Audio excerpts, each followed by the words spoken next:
Ever felt your mind twist into knots reading quotes from Friedrich Nietzsche and you wonder, what's this guy really saying? If so, you're in good company. Nietzsche's bold ideas on life, morality, and the human condition still spark heated debates, and it's no wonder why his name has become synonymous with philosophical provocation. Today we're diving into 10 life lessons from Friedrich Nietzsche, ones that might just blow your mind and transform how you see the world. Nietzsche's theory of the will to power is often boiled down to humans just want to dominate. That's a bit simplistic though. In his view, this drive isn't merely about bossing people around or becoming some cartoonish dictator. It's about the deep-rooted impulse to grow, to push boundaries, and to shape the world according to our visions. The will to power can appear in everyday acts of self-improvement or creativity, whether you're starting a small business in your hometown or throwing pottery in your garage.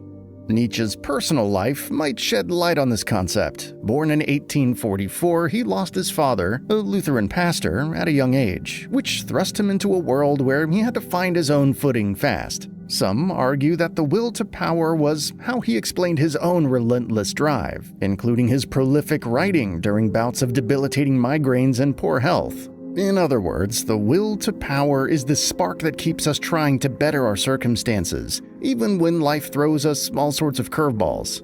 Nietzsche would say it's not about being a control freak, it's about harnessing that internal energy to create and transform, rather than sitting around waiting for something to happen. Nietzsche famously said, "That which does not kill us makes us stronger." And while most of us have heard that line on motivational posters or in pop songs, it's easy to miss the nuance. He wasn't just trying to put a fresh spin on when life gives you lemons. He was pointing to a deeper human truth. Struggle isn't just a random nuisance. It can be the force that shapes our character. This idea of embracing struggle shines through in his own hardships. He spent much of his adult life racked with health issues, migraines, vision problems, and an intensely sensitive stomach. Yet he wrote tirelessly. His existence was an ongoing fight, and he believed that suffering could be a breeding ground for transformation. Of course, controversy follows this notion. Critics say Nietzsche's focus on adversity might encourage people to romanticize hardship or ignore systemic problems. Jokes aside, he'd probably respond that ignoring hardship is denying yourself the chance to grow. For Nietzsche, life wasn't about seeking comfort, but chasing moments of profound self-realization, forged in the fires of adversity.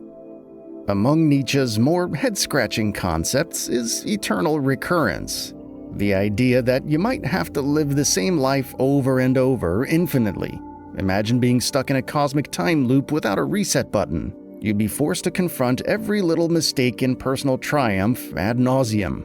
The big question he poses is, if you knew you had to live your life repeatedly, would that knowledge inspire you to make your experiences more meaningful right now?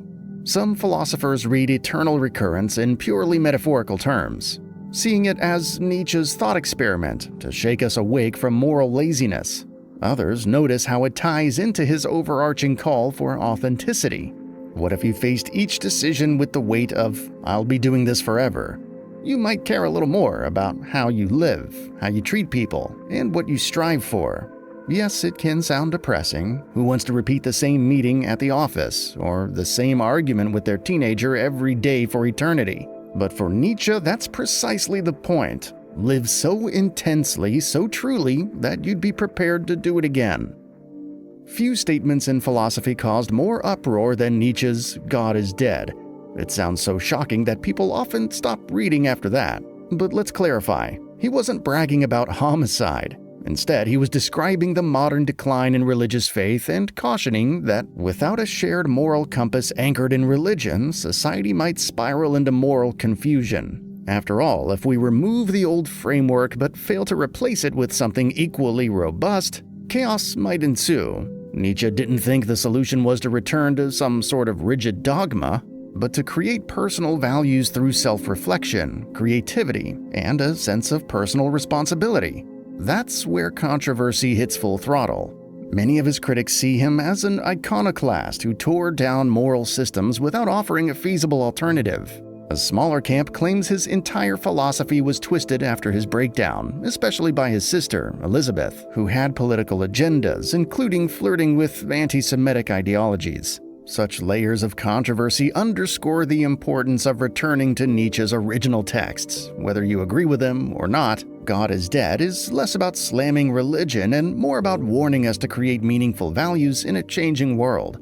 Nietzsche presented two moral outlooks: master morality and slave morality. It's not exactly about aristocrats versus peasants, though that plays a role. Master morality values strength, pride, and individuality, while slave morality values kindness, empathy, and community. According to Nietzsche, both moral frameworks emerged historically as power relations changed. In simpler terms, those who felt strong developed one outlook, and those who felt oppressed developed another to cope.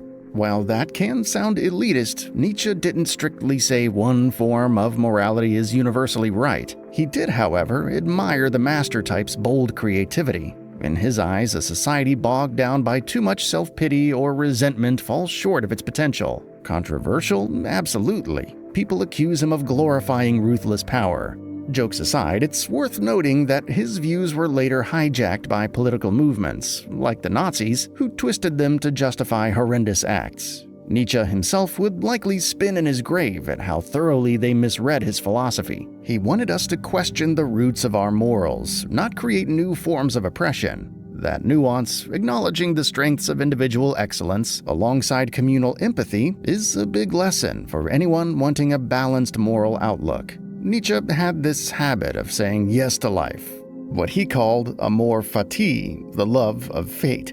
It's basically the radical acceptance of everything that happens, both good and bad. Instead of raging at the universe, wishing everything were different, or complaining that your boss never noticed the extra hours you put in, try leaning into your circumstances. It doesn't mean you have to become a doormat. Rather, it's the mindset shift that any stumbling block could be an opportunity. This perspective is especially powerful in a modern context. Middle-aged Americans juggling work responsibilities, family duties, and the stress of uncertain economic times could see it as a clarion call. Stop whining, start living. Indeed, when critics call Nietzsche too harsh, they might be missing the point that radical affirmation is about transformation, not resignation. It's about turning adversity into a catalyst for growth. Nietzsche's own life was filled with heartbreak, like his ill-fated friendships with Richard Wagner and the failed attempts at romance. Lou Salome famously turned him down. Yet he didn't abandon hope. He kept writing, kept wrestling with ideas, and kept proclaiming yes to the heartbreak, using it all as fodder for deeper insights. The Übermensch is Nietzsche's vision of what humanity could become if we cast off complacency and strive for greatness. This is perhaps his most controversial concept, partly due to those 20th century hijackings by fascists who painted it as a blueprint for a master race. Nietzsche never condoned that. The Overman isn't about petty nationalism or racism, but about transcending limitations, whether they're personal hang-ups or inherited social norms. What might they look like today? Picture someone who has cultivated self-mastery. They're not living for the validation of others, or trapped in outdated traditions that make no sense to them personally. Instead, they create values rooted in their own authentic experiences and moral reasoning. This is both inspiring and nerve-wracking. After all, forging your path can alienate you from people who prefer the safety of the status quo. Nietzsche would argue that the Overman is, at heart, a creative soul, forging new ways of thinking and living without apology. But that doesn't mean we all have to quit our day jobs and move to a desert island to become self-appointed gurus. The Overman might be the middle-aged parent in suburbia who finds a new career path that aligns with their passion, ignoring the scorn of friends who insist they're too old or too settled for such changes. If there's one thread running through Nietzsche's works, it's the call to question everything we've inherited, especially morality. Growing up in a religious household, losing his father early, and experiencing the academic environment of 19th century Europe gave him ample reason to test the moral codes of his day. Instead of swallowing these codes whole, he dissected them. Were they encouraging human excellence or stifling it? Did they arise from genuine concern for humanity, or did they spring from resentment and fear? This kind of questioning didn't earn him many fans during his lifetime. He was labeled dangerous, irreverent, and sometimes downright mean. Today, however, plenty of middle-aged Americans might relate to the discomfort of living with moral guidelines that no longer seem relevant. Our world evolves, but moral codes often lag behind. Nietzsche's approach, rigorous questioning, can be a freeing exercise, though it's not for the faint of heart. Critics worry that tearing down tradition without building something new invites chaos. Nietzsche would respond with a grin that sometimes chaos is necessary to usher in truly vibrant order. You might think Nietzsche was a gloom merchant, especially given the melodramatic quotes that show up on t-shirts. But he wrote a book titled The Gay Science, often translated to The Joyful Wisdom, which is actually a paean to curiosity and humor in the face of life's absurdities. The main idea?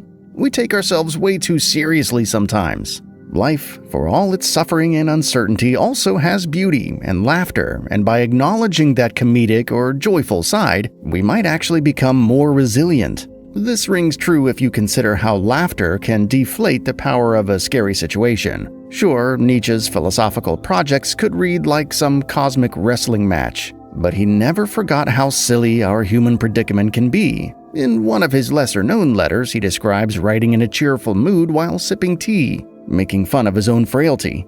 For him, wisdom is incomplete without a sense of playfulness.